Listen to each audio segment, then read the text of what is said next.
Cricket ప్రేమికులందరికీ నమస్కారం. Indian cricket లో ప్రస్తుతం హాట్ టాపిక్ ఒకటే, తిలక్ వర్మ ప్రపంచ కప్ మిస్ అవుతాడా, అతని స్థానంలో శ్రేయస్ అయ్యర్ జట్టులోకి వస్తాడా? ఈ ప్రశ్న సోషల్ మీడియా, యూట్యూబ్, క్రికెట్ చర్చల్లో హల్చల్ చేస్తుంది. ఈ వీడియోలో వదంతులెంత, నిజాలు ఏంటి, ఆటగాళ్ల ప్రదర్శన, సెలెక్టర్ల ఆలోచన విధానం అన్ని స్పష్టంగా చెప్తాను. ఈ వీడియో చివరి వరకు చూడండి. తిలక్ వర్మ అంటే ప్రస్తుతం యువ భారత క్రికెట్ కి ప్రతీక. మధ్య క్రమంలో నిలకడైన బ్యాటింగ్, ఎడమ చేతి బ్యాట్స్మెన్ కావడంతో పెద్ద ప్లస్ పాయింట్. ఒత్తిడిలోనూ ప్రశాంతంగా ఆడగల సామర్థ్యం. ఐపీఎల్ లో అతని ప్రదర్శన చూస్తే అతను కేవలం హైలైట్ షాట్లు కొట్టే ఆటగాడు కాదు, జట్టుకు అవసరమైనప్పుడు బాధ్యత తీసుకునే ఆటగాడు కూడా.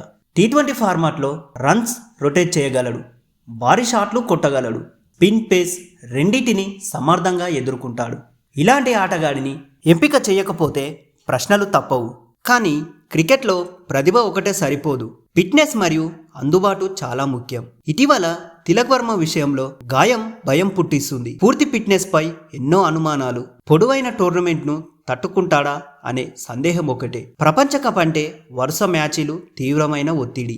ఎలాంటి రిస్క్ కైనా అవకాశం లేదు. సెలెక్టర్ల భద్రత మార్గాన్ని ఎంచుకుంటే ఫిట్నెస్ ప్లస్ అనుభవం ఉన్న ఆటగాడు వైపు చూస్తారు. ఇక్కడే ఎంట్రీ ఇస్తాడు శ్రేయస్ అయ్యర్. శ్రేయస్ అయ్యర్ అంటే అంతర్జాతీయ అనుభవం, పెద్ద మ్యాచ్లో ఆడిన అనుభవం, కెప్టెన్సీ అనుభవం, నాకౌట్ మ్యాచ్లపై ప్రెజర్ తెలుసు. టీ20లో మధ్యక్రమంలో ఇన్నింగ్స్ ను నిలబెట్టే పాత్ర అతనిది. స్పిన్ బౌలింగ్ ను అద్భుతంగా ఆడగలడు, ఒత్తిడిలో తొందరపడడు. సెలెక్టర్లు ఇలా ఆలోచిస్తారు, యువ ప్రతిభ ఉంది కానీ ప్రపంచ కప్ లో అనుభవం కూడా కావాలి. అలా చూస్తే శ్రేయస్ అయ్యర్ బలమైన ఎంపికగా మారుతాడు. ఫ్యాన్స్ భావోద్వేగంగా తిలక్ వర్మ భవిష్యత్ స్టార్ తప్పకుండా తీసుకోవాలి.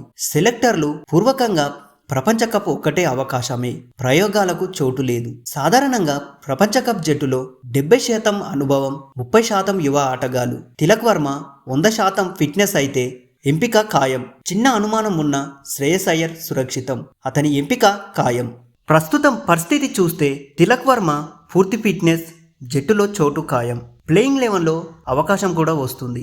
ఇక రెండో పరిస్థితి కనుక చూస్తే ఫిట్నెస్ పై సందేహం, జట్టు నుంచి తప్పించకపోవచ్చు. ఇక మూడో పరిస్థితి విషయానికి వస్తే స్టార్ సెలెక్షన్, తిలక్ వర్మ జట్టులో శ్రేయస్ అయ్యర్ బ్యాకప్. ఈ మూడో పరిస్థితి చాలా రియలిస్టిక్ గా కనిపిస్తుంది. స్పష్టంగా చెప్పాలంటే తిలక్ వర్మను పూర్తిగా పక్కన పెట్టారు, శ్రేయస్ అయ్యర్ ను ఈజీగా వదిలిపెట్టారు. చివరి నిర్ణయం ఫిట్నెస్ రిపోర్ట్స్, చివరి సిరీస్ ప్రదర్శనపై ఆధారపడి ఉంటుంది.